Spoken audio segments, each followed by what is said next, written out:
Salut Paul, quoi de neuf? Firefox 4, bêta? Ouais, donc on a réalisé tout récemment la nouvelle bêta. Ouais. Et cette bêta vient avec l'accélération hardware activée sous Windows. Accélération matérielle, pour ceux Ouais. qui parlent français. Exactement. Et aujourd'hui, j'aimerais expliquer ça parce que c'est un sujet pas du tout évident. Et j'aimerais. Le tout en moins de 5 minutes. On va essayer de faire ça en moins de 5 minutes. Allez, traîne pas! Ok, donc d'abord, il faudrait que j'explique ce que c'est qu'une page web. Ce qui n'est pas complètement évident, à vrai dire, surtout quand tu réfléchis à la page web en mémoire, enfin, Dans le navigateur. dans le navigateur. Donc une page web, donc là par exemple, j'ai une vidéo, du texte.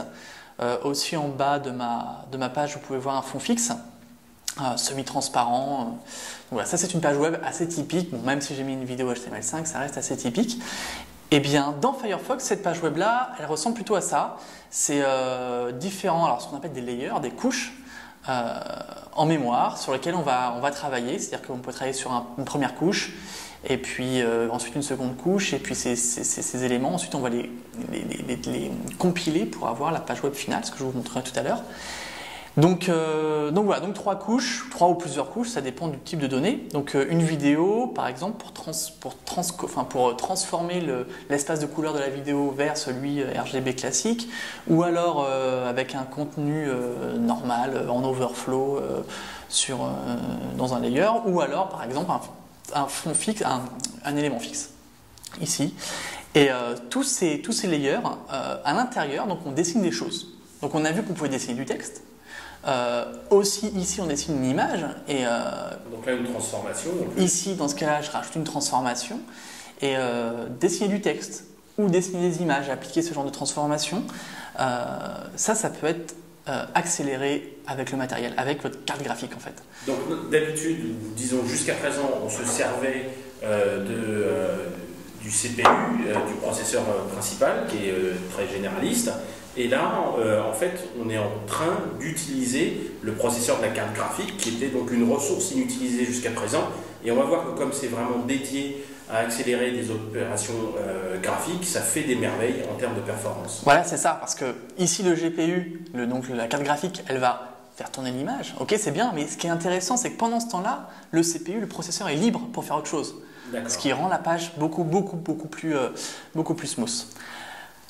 Et donc en fait après tout ça, une fois qu'on a rempli les layers, les couches, il faut les refusionner, et cette fusion elle peut aussi être faite dans le GPU, dans la carte graphique. C'est une opération qu'on appelle de compositing, et ça c'est une amélioration aussi sur laquelle on travaille en ce moment. Donc c'est pas encore activé par défaut, mais c'est sur des optimisations qu'on va avoir. Donc aujourd'hui on parle de l'accélération hardware sous Windows, et je voulais te montrer la différence qu'on avait entre une version non accélérée et la version accélérée.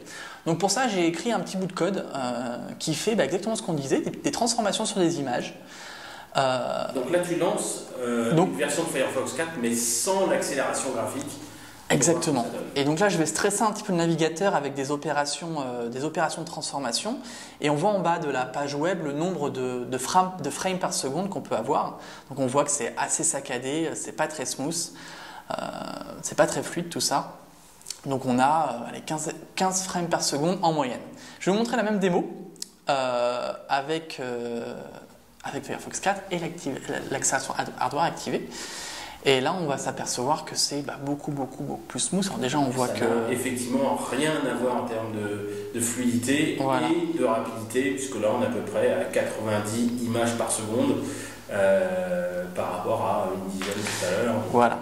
Et ce que je disais, c'est qu'on utilise l'accélération hardware ici donc pour accélérer les transformations d'images ou pour faire le compositing des layers. Ce que je n'ai pas dit, c'est qu'on utilisait déjà, on travaille aussi sur l'accélération hardware pour montrer,